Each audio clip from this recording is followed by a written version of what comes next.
Papa l'épée, papa l'épée là. Papa l'épée là, papa l'épée. Papa l'épée là, papa l'épée là. Papa l'épée là, papa l'épée.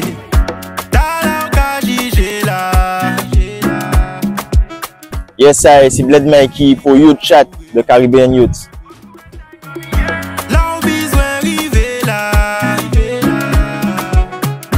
Peut-être déjà touché. Mais du coup, Bled Mikey, moi, je suis artiste. Donc, artiste, j'écris sans maquette parole et en cas chanter aussi. Donc, je suis un musicien et un écrivain. Donc, j'ai commencé la musique assez jeune.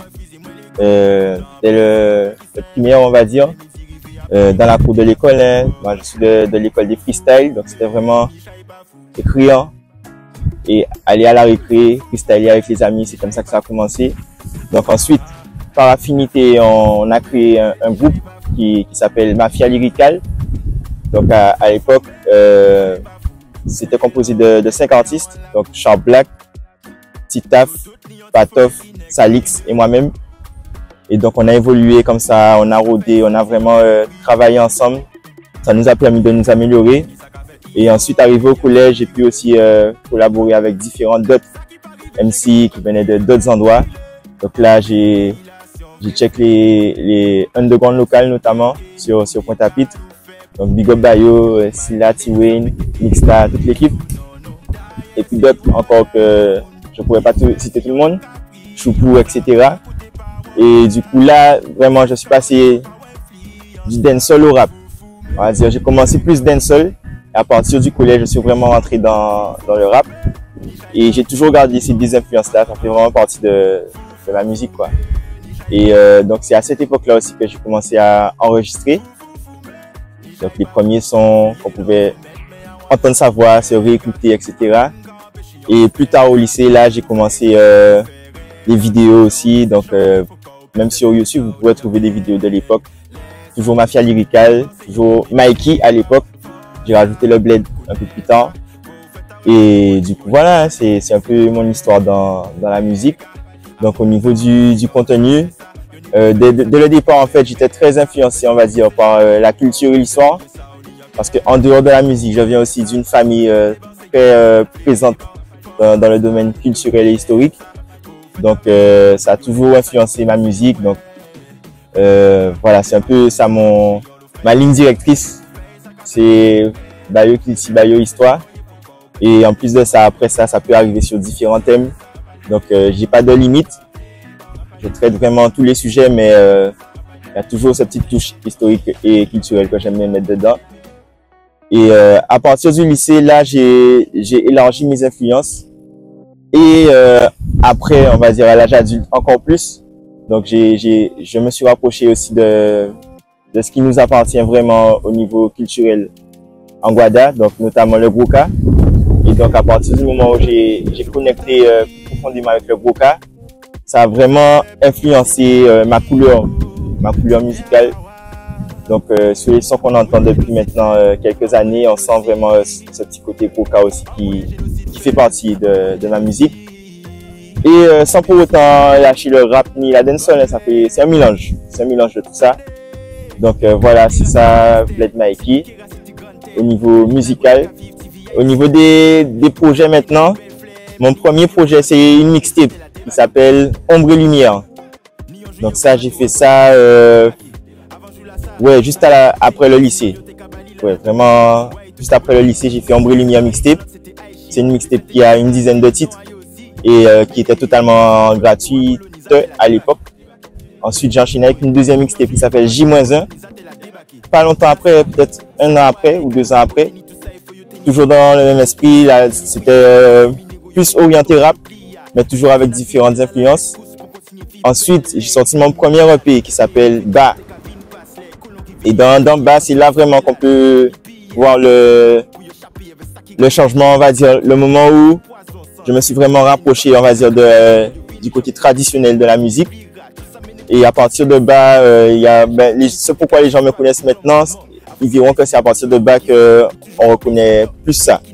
Mais ça veut pas dire que j'ai changé, puisque avant aussi, il y avait déjà ça, mais c'était traité autrement. Et puis après Ba, donc c'est un EP sur lequel justement il y a Libre, il y a quoi sur bas, il y a Rastalove. Donc il y a des sons voilà, qui m'ont fait découvrir, mais depuis sur J-1 il y avait Enfant de Jah, donc ça a commencé avant. Et puis après j'ai fait Antioxydant, qui est aussi une mixtape, totalement rap. Un EP pardon, c'est pas une mixtape, c'est un EP totalement rap. Et après Antioxydant, là j'ai sorti mon premier album qui s'appelle Canouillé.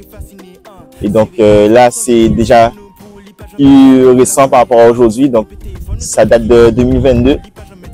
Et jusqu'alors là je continue de faire vivre cet album-là, Canouillé, qui est un album qui dépasse pour moi le cadre de la musique parce qu'il y a beaucoup de questions culturelles.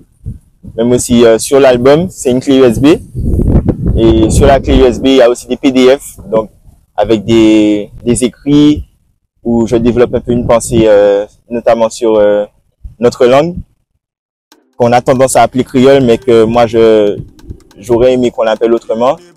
Donc il y a un essai qui s'appelle Wani Wana, une autre approche de la langue dite créole. Ça c'est disponible sur mon album, sur la clé USB. Et il y a 16 titres sur l'album, notamment Tchekoko, qui a quand même assez bien tourné. Il y a d'autres titres comme Choukoultani, Vent Levé avec Mata aussi. Et puis d'autres sont sur la version complète, sur la version clé USB. Il y a Décomplexé avec Tyrannie, Soldat avec Silverman, Anatomie avec Nomis. Et puis donc il y a deux versions. Il y a la version qu'on trouve sur les plateformes et il y a la version qu'on trouve sur clé USB. Sur la clé USB, il y a plus de contenu. Et donc depuis la sortie de l'album, c'est vraiment dans ça que je suis. Faire les clips, c'est de montrer un univers qui correspond aussi à la musique. Et puis là, justement, on arrive vers la fin de cette promotion-là. Donc j'espère quand même faire un dernier clip et après on va passer encore à autre chose. Yes. Donc pour ceux qui veulent voir à quoi ça ressemble, écoutez les sons, check la vibe. On peut me retrouver partout. Donc sur les plateformes, c'est BLEDMIKI, Bled Mikey. Sur YouTube, c'est pareil, Bled Mikey. Et partout, c'est pareil. Donc Instagram, etc. Donc sur YouTube, sur ma chaîne, vous pouvez voir qu'il y a beaucoup de clips. Il y a des clips qui remontent au temps où je parlais au départ, quand j'ai commencé à expliquer. Et il y a des clips plus récents. Donc il y a vraiment mon univers dedans. Sur les plateformes, c'est un peu plus condensé au niveau des périodes. Donc ça commence avec Bas et jusqu'à Canouillé. Donc aussi j'ai sorti les bonus qui sont disponibles sur la version USB sur les plateformes. Ça s'appelle Agouba. Vous pouvez checker les sons dont j'ai parlé. Le feat avec Tyrannie, le feat avec Silver, le feat avec Nomis et un son que j'ai fait tout seul qui s'appelle Baby aussi. Et entre temps aussi j'ai des nouveaux sons qui sont sortis. Donc j'ai fait une combinaison avec Safe Crew qui s'appelle Guerilla. Donc ça c'est disponible aussi partout. J'ai fait un son aussi avec Tamu Mazama qui s'appelle Imani. Et c'est un son aussi qui a pu toucher aussi le continent africain. Donc j'ai pas parlé de ça, mais c'est une dimension très importante aussi dans mon art. C'est le lien avec le continent mère. Et j'ai fait une combinaison, non pas une combinaison, un solo aussi qui s'appelle Rastaman, qui est déjà disponible. Et j'ai fait une combinaison, oui, avec Tyrannie, une deuxième combinaison qui s'appelle Sakini. Et le clip est dispo aussi sur YouTube. Donc le travail continue. On est là, donc c'est Bled Mikey tout partout. Et Big Up Caribbean Youth. Yeah.